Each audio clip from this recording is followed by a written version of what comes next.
Count Commentaries. This is your host, MagMongoSlade. This is a little bonus segment. So the internet is telling me that Andrade is looking to leave WWE, that he put in his word on Monday, and that he's taken WWE out of his social media. And I read an article a couple of days ago about Charlotte saying that she pitched an idea for her and Andrade. I don't remember whether it was turned down or not, but I know that they're not doing it. So at least they're not doing it right now. So I don't know. So let's talk about Andrade and about Andrade leaving and whether this is a big loss, because of course the wrestling media takes everything and blows it out of proportion. I like to try to keep things within proportion. Within proportion, is Andrade leaving a really big deal? No. Okay. Is Andrade immensely talented? Absolutely. He's fantastic. He's a fantastic performer. I would not mind if Andrade was on my TV. I actually would prefer it if he was on my TV. But he has a huge pothole in his game that's called learning to speak English. Now, that's just unfortunate. I've ranted and raved on this channel multiple times about international superstars being brought over and they have to learn English, okay? And WWE does not give them any help in furthering their careers by not giving them any managers, by not giving them any translators, by not putting subtitles on the screen, by not doing simple things that could get people over. You see it in other companies that have smaller budgets, companies that make less money. I mean, you see it in a place like, you just saw it on AEW recently, where Pentagon was talking to a translator who would then talk on his behalf. How simple is that? And WWE just refuses to do it. You know, like they did it kind of with Zelina Vega, then they tried to make her the star of the thing. But you know, is her behavior one of the things that's, you know, holding him down? Probably not. You know, they really want their top guys to kind of stand alone. Mostly only Brock has a manager, and I guess Lashley does now. So unless you look like Bob or Brock, you know, or Roman, you really don't need you're not going to get a manager. And Roman doesn't even need a manager. But that's the most frustrating thing about it is, you know, they won't give the help to people who need it. A guy like Nakamura, a chick like Asuka could really get over just standing there, being the intimidating force and letting other people speak on their behalf, but they refuse to do it. You know, this is the one thing that when the internet goes on and on and on about WWE wasting talent, they really do waste international talent. Because just because a guy can't speak English, if you knew he couldn't speak English when you hired him, what the fuck did you hire him for? I just don't understand that process. But at the same time, after, you know, blaming WWE for hiring somebody who didn't speak English and then, you know, not pushing him because he can't speak English, that's not the end all be all, right? Another issue is WWE just has so much talent that, you know, it just takes time to find a place for these people or find somewhere for them to land. When you look at the roster, up and down the roster, at every level, you're going to find times where there was these guys who were lost in the shuffle, with the exception of Roman maybe, and maybe Seth Rollins. But there was times where these guys were lost in the shuffle. Lashley, you know, Sami Zayn, Big E, Apollo Crews, 5 years in catering ghetto.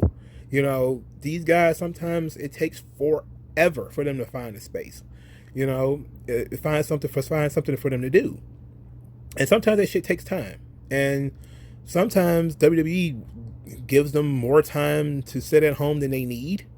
Other times it's just kind of like, well, you know, I'd rather go than sit around and wait. That's always a good option. And I don't begrudge Andrade for wanting to leave if he wants to leave and the internet is correct. I'm the kind of person that really just want to at Andrade and be like, are you leaving, bro? You know, like, instead of having all these people talk about it, I would really just rather ask if he's going to leave.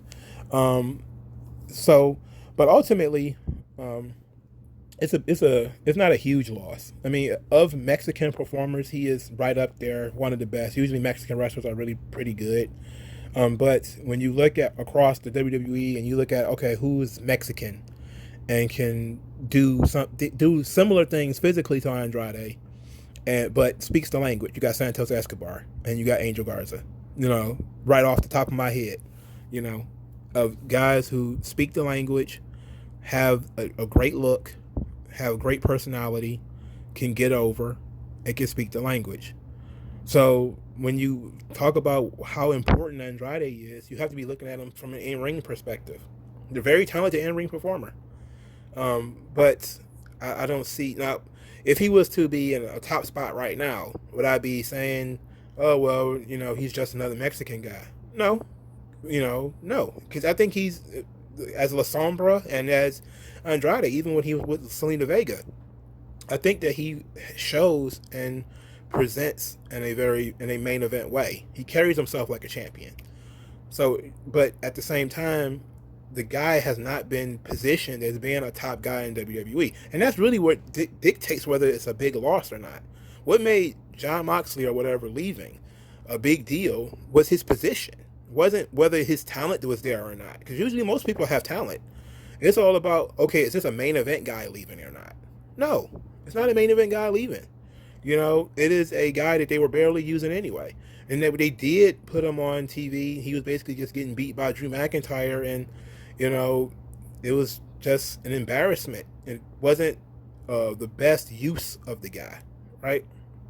Guy's very talented, but they weren't using him correctly. So it is what it is. But this isn't a big loss because him being gone hasn't changed the quality of the show. It hasn't changed whether people want to watch it or not. Can he go somewhere else and make an impact? Absolutely. He can go to Ring of Honor with his friends. He's friends with Rush and Dragon Lee. They are pretty much running a Ring of Honor. He could probably go there and kill and look very good and be awesome. And then all of the people who are talking about how awesome Andrade is can continue not watching him because they don't watch Ring of Honor.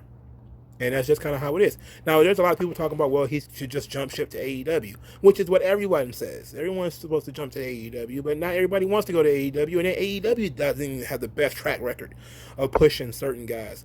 We're in a position where we're just kind of shooting from the hip, And I think that Andrade is a very talented dude. Regardless of whatever he wants to do, I think he'll succeed at it.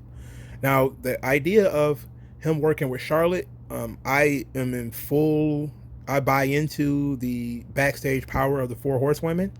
I believe that if Charlotte really wanted to have a story with Andrade, it would get done. And I'm pretty sure that she may have mentioned it.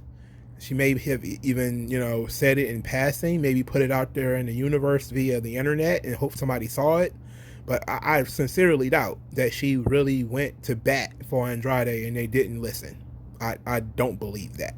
I don't believe that part at all. I do believe that if she may have said something and then she wasn't very wholeheartedly into it. Now, I've seen some people say that maybe Charlotte should leave too. I'm like, I don't know about that one, dog. Charlotte is like the girl Randy Orton. I'm pretty sure she can get what she wanted if she wanted it bad enough. But maybe it's just an issue of Andrade wants to go work with his friends. And they're doing great in New Japan and they're doing great in Ring of Honor. Maybe that's just what it is. Or maybe this is all bullshit and he doesn't want to go anywhere and he was just changing around some stuff on his social media. Who knows? Nobody knows. But that's it. That's all I had to say about it. Yeah. Yeah.